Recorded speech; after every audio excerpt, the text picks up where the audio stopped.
Welcome to Homeschool Connections Physical Science class. Today we are going to finish up Chapter 5, Matter in Motion, as we discuss gravity, that force of attraction. Gravity is the force of attraction between two objects that have mass. Gravity can cause the motion of an object to change. This change of motion can change either the speed or the direction of motion. Notice the tree there. Gravity causes those leaves to fall from the tree to the earth.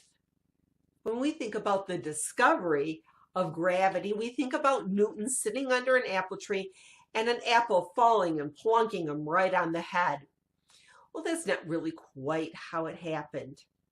Before Newton's time, scientists thought that the forces that held a planet in orbit and the force that caused, say, that apple to drop to the earth were two very different things. Newton was the first to realize it was the same unbalanced force. That is the force of gravity. He proposed the universal law of gravity. Now remember, a law just states that something happens. It doesn't tell how it happens. His law states that any two objects are attracted to each other with a force that is directly proportional to their mass and inversely related to the distance between them. Let's first look at the relationship between gravity and mass.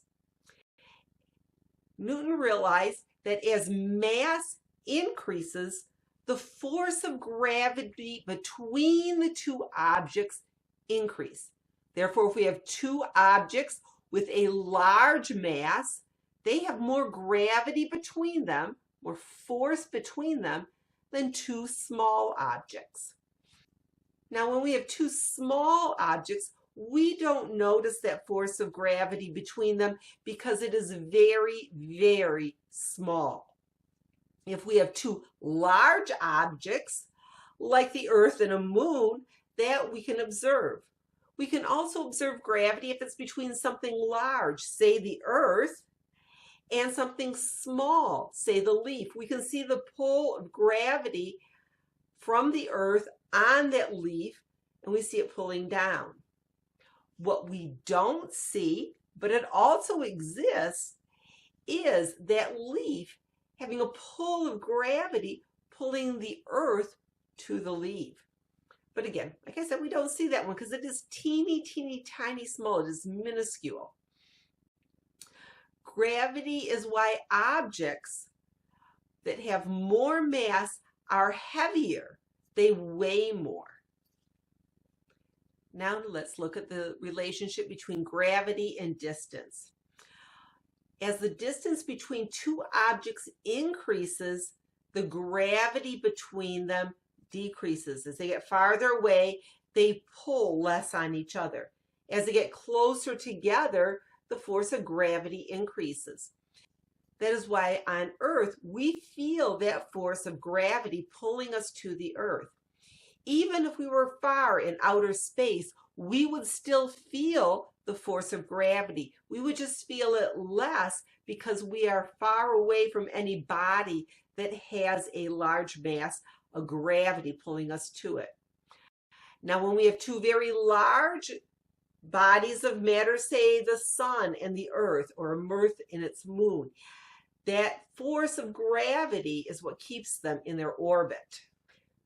For those of you that are a little more math oriented, I want to show you the equation for gravity. Don't worry, I'm not going to make anybody calculate this. We'll save that for physics class. Gravity, the force of gravity, is equal to the gravitational constant. That's a number that's always the same, and it's 6.674 times 10 to the minus 11 newtons meters squared per kilogram. Yeah, that's quite a unit there. Okay, so it's that constant times the mass of the two objects multiplied together divided by their distance squared. We can see, because mass is on the top, as mass gets larger, this force is going to get larger because distance is in the bottom of the fraction. As it gets larger, force decreases. Isaac Newton gave us a law of gravity. He told us what was happening, but he did not provide us with a theory of gravity, how it is working. Albert Einstein provided us with a theory of gravity. It is encompassed in his general theory of relativity. He explains gravity there as distortion of the fabric of space-time that's caused by the presence of either matter or, he proposed, even energy. Let's look at the graphic in the upper right-hand corner. You can see a fabric, a mesh there, and in there you see three objects, one very massive, a small object, and then one even smaller. And he said that fabric is distorted by masses. We can see that warping around that big mass, and that very small mass is being pulled into that warping. It's pulling it to itself. And he's saying that's what gravity is.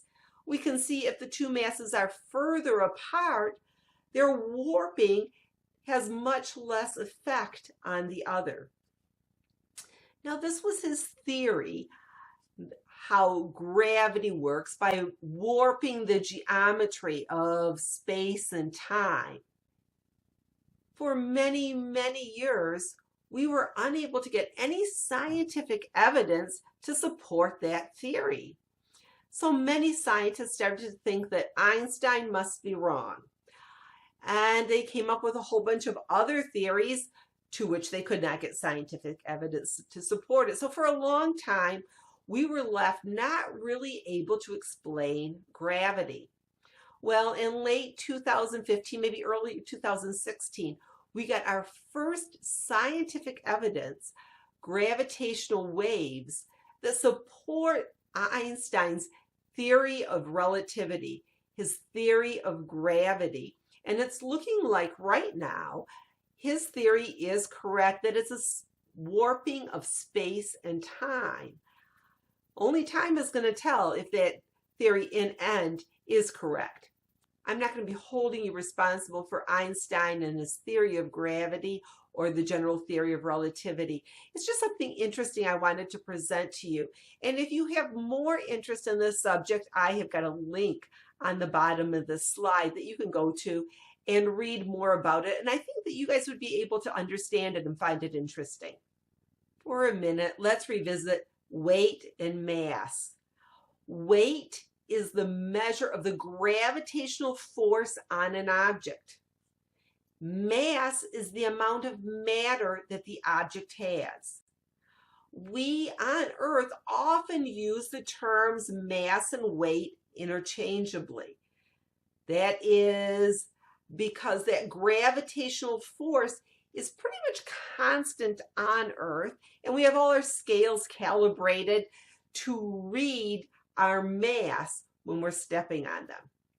We need to realize that weight and mass are not interchangeable. Okay, weight is based on where we are in the universe and the gravitational force pulling on us at that place in the universe. Mass, on the other hand, is constant throughout all of the universe. No matter where we are, our mass stays the same. When we are measuring mass or weight, we use different units. The unit for force is a Newton. Since weight is a measure of force, the force of gravity, we use the units newtons to measure weight. Mass, on the other hand, is how much matter we have. We measure mass in grams or milligrams or kilograms. When we are measuring mass, we use balances. When we measure weight, we use a scale. Scales on Earth are calibrated to read grams or kilograms, or if you're in the United States, pounds. And that leads us to believe that kilograms or grams or pounds, for that matter, are units for weight. This is wrong. Okay? Remember, no matter where you are in the universe, your mass is the same. Your weight changes depending on where you are in the universe. So let's start out here on Earth. On Earth, let's say you weigh 140 pounds. That is 623 newtons. And your mass would be 63.5 kilograms. If you went to the moon has less gravitational force. Your mass would still be 63.5 kilograms, but your weight would only be 103 newtons. That's because the force of gravity is less on the moon. That would be equivalent to like 23 pounds.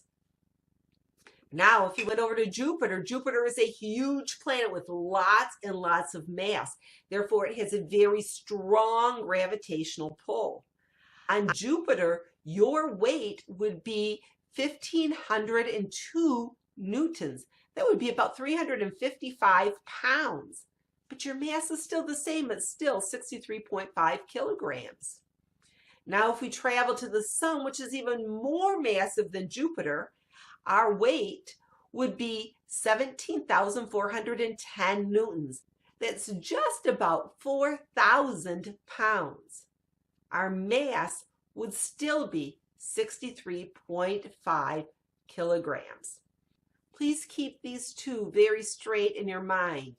Weight is a measure of the gravitational force on an object. Mass is the amount of matter that object has. And that is it for Chapter 5 and our discussion of gravity. I'll see you next time when we start Chapter 6. Until then, God bless.